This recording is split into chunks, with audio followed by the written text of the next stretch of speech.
How does one become a firefighter? How many firefighters does Cambridge have? Do the firefighters specialize in different areas?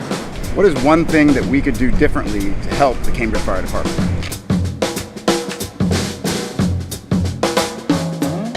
What does the fire department do besides put out fires?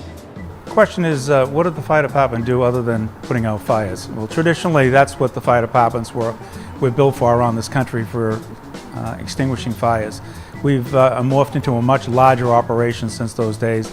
Our next biggest part of our duties primarily is emergency medical services, and it basically involves advanced life support with paramedics, EMTs, fire apparatus, protection we have to provide at major events in terms of hazmat technicians along with Cambridge Police, and another part of it is dignitary protection and searching buildings prior to the arrival of high-profile dignitary people. So my question is, how many fire stations are there in the city of Cambridge? We have 276 uniformed firefighters in the city. We have 8 stations. We specialize with some of the members. We have a number of different operations, whether it's hazmat that takes special training, EMTs, paramedics, first responders, rescue divers, high-angle trench rescue, urban search and rescue, and decon operations. So we try to spread this out amongst all the stations, so almost every station has a specialty on top of their regular fire, rescue, and EMS duties. How do you become a Cambridge firefighter? It starts out with the Commonwealth of Massachusetts Human Resources Division, who administers the exam every 2 years statewide for the purpose of getting eligibility lists to be a firefighter in Massachusetts. The City of Cambridge has a home rule petition which gives preference to those who live in the city as Cambridge residents. That residency is established 1 year prior to the date of the exam. Gives you a higher leg up on the eligibility list when it comes from civil service. What are the particular challenges of firefighting in Cambridge? The city of Cambridge is a very small but densely packed city. It was developed back in the colony days. Unfortunately, the streets were never laid out in a symmetrical pattern. They're charming, but they're difficult for the fire department to get around.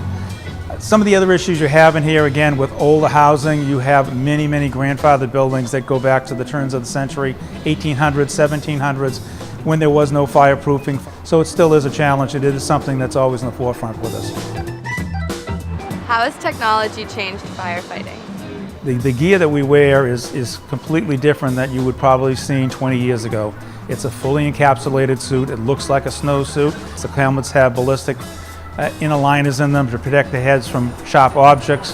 The compressed air that we breathe, that has come a long way in terms of heads-up display inside the mask.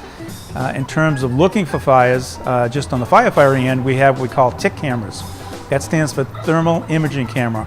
It allows us to see through smoke. The other aspect of technology that we have is obviously the equipment we ride on. It's completely changed over the past 10 years. It's completely electronic. The trucks have self-checks on them. The engines have diagnostics on them. They're able to talk to each other when we program them to pump at certain pressures. So the trucks themselves have evolved also to carry the amount of equipment that we've had, and they're pretty compact, custom made here for the City of Cambridge for us to negotiate the streets. How do you decide on new equipment to get? We have a ongoing 5 to 10 year purchase plan because these vehicles are extremely expensive. They do have a great longevity to them. We do a great job maintaining them and make sure that that investment lasts the longevity life that we expect out of them. But the needs are always based upon where we think we are at any point in time, and as we look forward, what will the future need be as we go down the road. How is the Cambridge Fire Department ranked nationally? Well, fire departments themselves don't have ranking, but what is an indicator that you can use is it's called the ISO, which is the Insurance Standard Organization. It's national insurance companies that rate fire departments depending upon their ability to extinguish rapidly any kind of a large fire, which in their case minimizes loss. So there's a sliding scale from 1 to 10, 1 being the highest. Cambridge is an ISO Class 1 department. So if you're a business owner, it has a tremendous effect on your fire insurance. The insurance carriers also know that the same services are available to the residential properties within that jurisdiction, and you get the best lowest rate available for a residential property as well as the commercial properties. So for more information, you can go to the City of Cambridge website, cambridgema.gov, and for further information on hiring, I believe Commonwealth of Massachusetts, and look for the Human Resources Division, HRD, and they have information on their website on exam dates and what is necessary to apply to take the fire exam.